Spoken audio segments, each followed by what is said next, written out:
Five Nights at Freddy's 2 was clearly a rushed game, and unfortunately it shows in most aspects of the game's design. And now don't get me wrong, it's functional and does have some amazing factors that make it even better than FNAF 1 in some ways, but when you stack the two side by side, I feel like it's incredibly obvious which one had way more thought put into it. Before I begin explaining what I dislike and what I would redesign, however, we need to go over 3 ground rules. Rule number 1. I cannot change any of the lore in this franchise, but I can expand upon things that I think were neat or underutilized. Rule number 2. I will not redesign any animatronics unless I feel like they completely missed the mark. Most of the animatronics are designed to do a very specific job, and most do said job well, but there are a few notable exceptions that I'll discuss soon. Rule number 3. I cannot add whatever characters I want into whatever game I want unless they are blatantly shown to have been in that location. For example, I added the puppet to the FNAF 1 roster in my first redesign video because it's shown to have been at the location in the FNAF 2 cutscene. Alright, there are your 3 simple but effective rules. Now enough with this exposition, let's delve into the problems. For those unfamiliar, I'll provide a brief overview of how FNAF 2 functions. Playing as a security guard for yet another Freddy Fazbear's Pizza, the player must now fend off not just 4 main animatronics, but over 10. Each night a few more characters become active, starting off with some of the new gang of toy animatronics on night 1, the rest of the toys and Withered Foxy on night 2, and the rest of the Withers on night 3. From that point onwards, the Withers continue to get more aggressive with each night, while most of the toys gradually get less active so the player isn't too overwhelmed. The player has access to security cameras yet again to defend themselves, but is now without the sturdy doors to keep the enemy out. The player instead now has a flashlight that functions as the power management side of things for this game, which can be used to see in vents, the hallway, or even brighten up the cameras. Since the doors are now non-existent, some of the animatronics can actually enter the office, which will require the player to quickly throw on a Freddy Fazbear mask to fool whatever animatronic is in there. This only works against characters that are not Withered Foxy and the puppet though. To keep Foxy at bay, the player must continuously flick the light on and off in the hallway, which will stall him until he leaves. According to one of the phone calls in the game, this flickering in the hallway or any of the other cameras can slow down any of the animatronics, but given how most of the cameras in this game are useless, the mechanic isn't extremely useful, especially on later nights. The other character that can't be fooled by the mask is the puppet, who resides in the prize counter. To keep the puppet at bay, the player has to get on cam 11 and wind up a music box. Failure to do so will result in the puppet coming to the office, in which case the player is toast unless the clock is close enough to 6 AM. These mechanics work in a way to where the player has to check at least one of the cameras every few seconds, and when they put down the monitor, one of the animatronics could be in the office or Foxy might need to be flashed. The AI systems for these animatronics still functions on a 0 to 20 basis, where setting the level to 0 makes the animatronic inactive and setting it to 20 makes it as fast as it can possibly be. Every couple of seconds, the game will pick a number between 1 and 20 for all the animatronics that move around, and if this game's programming is identical to FNAF 1's here, the number picked is equal to or higher than the animatronic's AR level, and the animatronic will move. The puppet will only ever move if the music box isn't cranked, so its AI doesn't behave in the same way. Obviously, with the absurd amount of characters FNAF 2 has, all of this RNG is bound to eventually mess over the player at one point or another, even when they haven't necessarily done something wrong, but trust me, we'll talk about that some more later. And speaking of RNG regarding small Easter eggs are still present in the form of like they were in FNAF 1. Aside from the gameplay and Easter eggs though, RNG is given some new life in FNAF 2 in the form of post-death minigames. On rare occasions after dying, the player will be thrown into one of 4 minigames, with each one teasing small bits of lore about the grander story of Five Nights at Freddy's. This is an excellent way to take the player by surprise, and while these minigames do end with cheap jump scares, it's a genius change-up that will help keep the player more engaged in the story than just the phone calls themselves. The other noteworthy aspect I'd like to mention before delving into my redesign is this game's atmosphere. Now don't get me wrong, it still captures the pizzeria vibe well. I just think that it's way less suspenseful than FNAF 1's atmosphere, which is probably partially the flashlight's fault for not giving the animatronics any subtlety like they had in FNAF 1. But now that we've talked about everything the game currently has to offer, let's finally delve into my own take on FNAF 2 and hopefully make this game a little bit better. For starters, I've drastically changed the map. I'll go ahead and put it on screen right now and quickly explain what each room is. Oh, I know this is a lot, trust me, it's all necessary.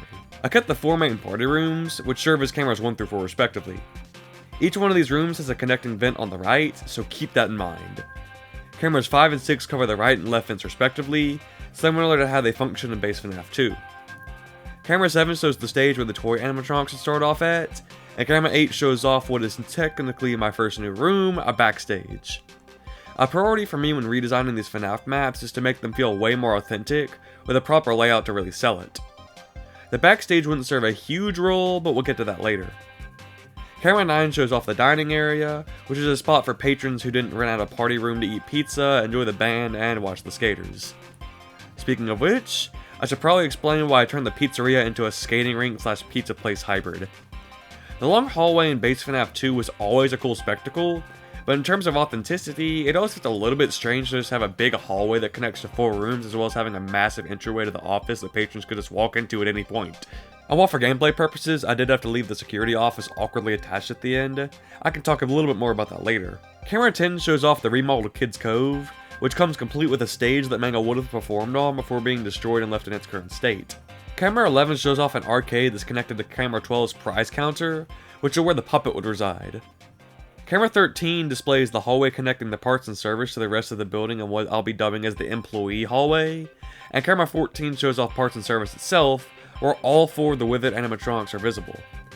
Camera 15, 16, and 17 show the kitchen, employee lounge, and office respectively, and Camera 18 would be able to see the spot where patrons return their skates. Overwhelmed yet? Hopefully, because that's really what I'm going for here.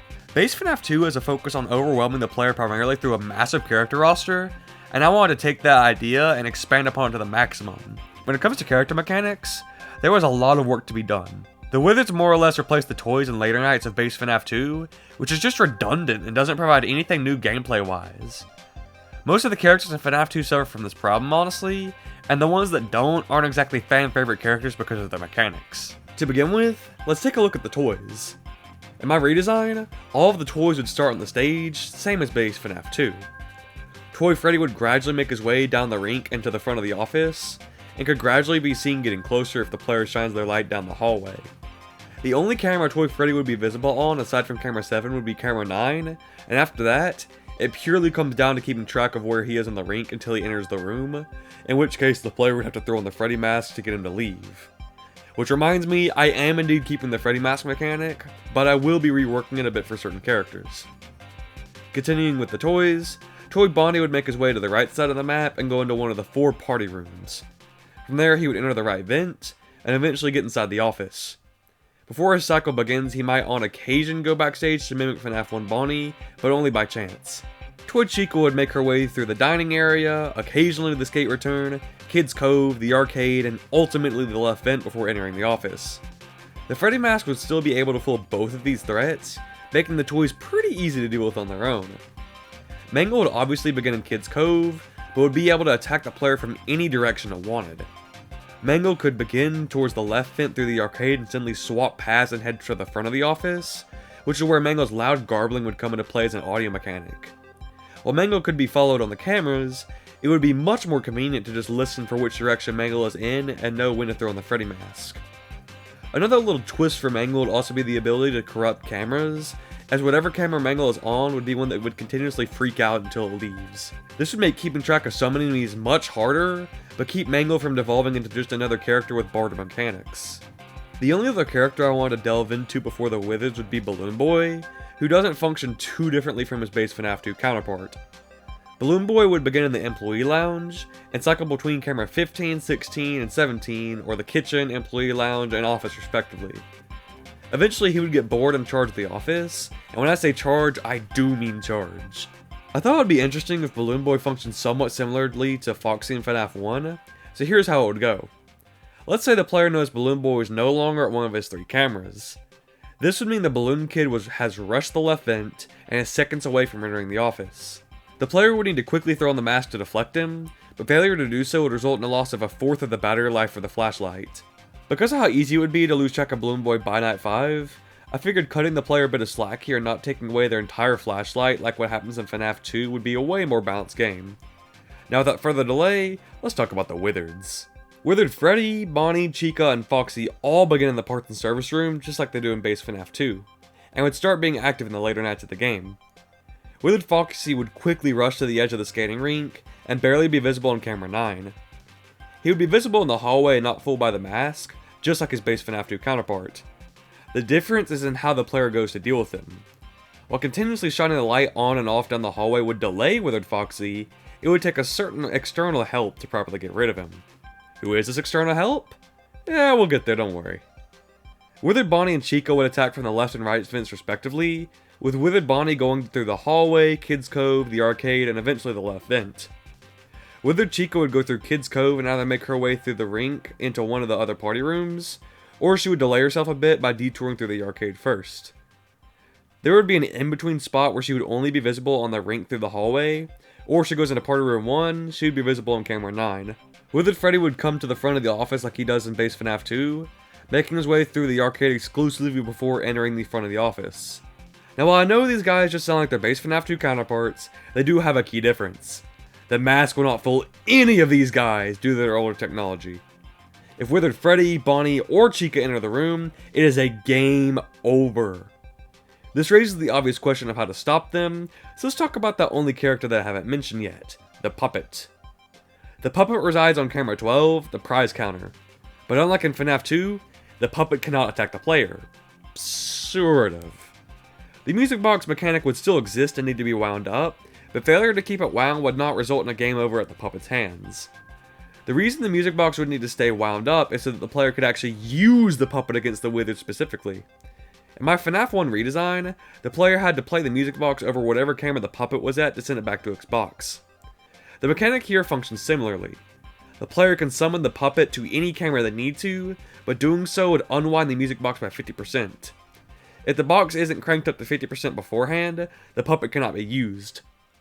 Obviously, this would then require the player to make sure the music box is cranked at all times once the Withers are active, which just adds more chaos to the night. So let's say Withered Foxy's on camera 9. All the player has to do is summon the puppet there, and it will calm down the animatronic and send it back to parts and service. This is how the player would get rid of all the Withereds, and given how short their paths are before they get into the office, it would be important to act fast. The music box would obviously need to rewind fairly quickly in order to make this fair, but I really think that this refurbished use of the puppet and the Withereds allows for the camera system to actually be useful. The only reason the player actually needs the camera in base FNAF 2 is to wind up the music box so the puppet wouldn't kill them, but now the player needs to actively be using the cameras by the time the Withereds are coming into play.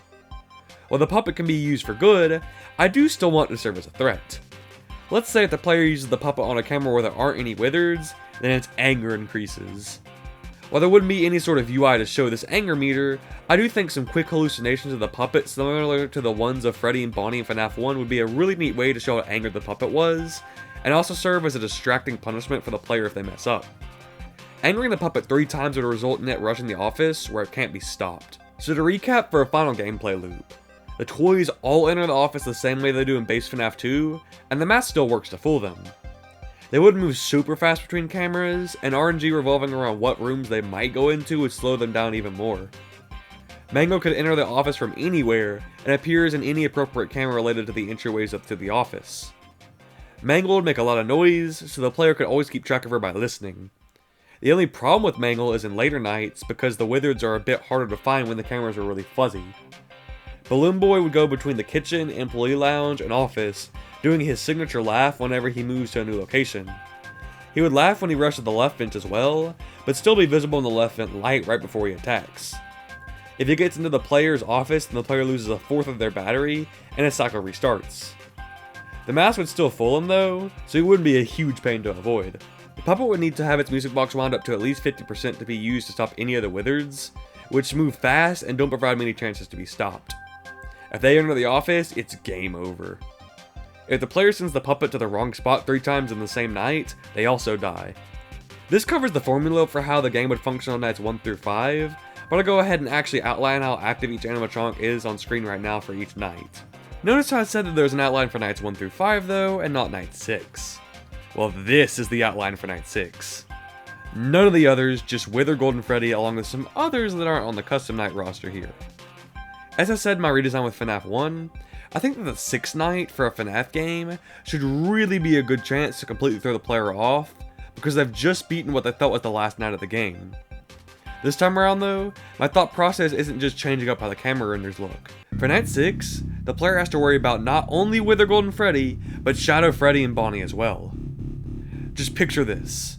Wither Golden Freddy starts off in parts and service and gradually makes his way towards the front of the office, similar to how Withered Freddy would act. The player would see this activity and assume to just use the puppet, but when they go to the prize counter, they'll notice that the music box is completely depleted and takes forever to wind up this time around. After a wind up and close call with Wither Golden Freddy, the player would assume that he would just go back to parts and service, but nope. Instead, he would go to the edge of the skating rink, clearly within the line of sight of the player, and give off the signature Golden Freddy laugh. The lights would then flicker, and Shadow Freddy and Bonnie would pop up beside him. Given how these characters are only illuminated by their eyes and teeth, this would make for an insanely cool visual for the game's final main night. The trio would then break up after a second, and then the night would truly begin. From this point onwards, the player can use the slowed down puppet to return Golden Freddy to the edge of the rink on camera 9. Wither Golden Freddy can make his way towards the front of the office or to either vent. While he can be easily stopped even with how slow the puppet's music box winds up now, the same cannot be said for the shadows. Shadow Bonnie can go onto any camera except for camera 5 or 6, the vents. It would do its best to blend in and not be seen, and if it goes too long without being found, it will teleport to the middle of the skating rink and fly to the office to jump scare the player. This would remove a fourth of the player's battery, similar to what Balloon Boy is capable of doing. The player can get rid of Shadow Bonnie for a few seconds by shining the flashlight on the appropriate camera until he fades away, in which case he will take a few seconds to relocate. The player does have a decent amount of time to find Shadow Bonnie to keep things fair, maybe around 20 seconds per cycle. Going back to the flashlight, the only reason the player would even need the flashlight on this night would not only to be to see where Wither Golden Freddy is, but also to be able to ward off Shadow Freddy. Shadow Freddy would start at a completely random point in the map and make his way towards the left or right vent. He would move significantly faster than Wither Golden Freddy, and cannot be sent back with the puppet. Instead, the player would need to find whatever camera Shadow Freddy is on, and similar to Shadow Bonnie, shine the light on said camera until he fades away and his cycle restarts. While this night would definitely be easier than Night 5, I think it would be a really climactic way to end the main campaign of the game and really throw the player for a loop. I think this night could also use some boss music, like how Internet has some during the alternate ending of Sister Location. I have the Forgotten theme of Five Nights at Candy's remaster playing right now, and I think something subtle but intimidating like that would work wonders right here. The only other night left after this would be Night 7, the Custom Night. It would function almost identically to base FNAF 2's Custom Night, but with the ability to control how fast the puppet's music box depletes. And while Shadow Freddy and Bonnie's mechanics don't go amazingly with the rest of the casts, I'll include them on the roster just to make Golden Freddy mode more of a headache than it already is. Some other challenges could be added as well, like an All Withers Night or something along those lines. Anyway, now that I've finally gotten how the Redesign game would function out of the way, I want to delve into a few other miscellaneous things before ending the video. To justify the security office being open at the end of the skating rink, it's going to have a gate like the ones you'd see at closed mall stores that remains down during the day. At night, the player would enter and unlock the gate to get in obviously, and close it to stay safe. The phone guy calls would then take place, which would begin before the player's shift actually begins at 12 AM. If skipped, the night would actually start, where the gate is mysteriously raised up to expose the player to the open pizzeria. Accompanying this cutscene with the laugh of Golden Freddy would be a really neat way to start the night, and begin raising tension earlier on. While I'm talking about miscellaneous things, I'd also like to briefly touch on the audio design of FNAF 2, more specifically this sound effect that you're already likely familiar with.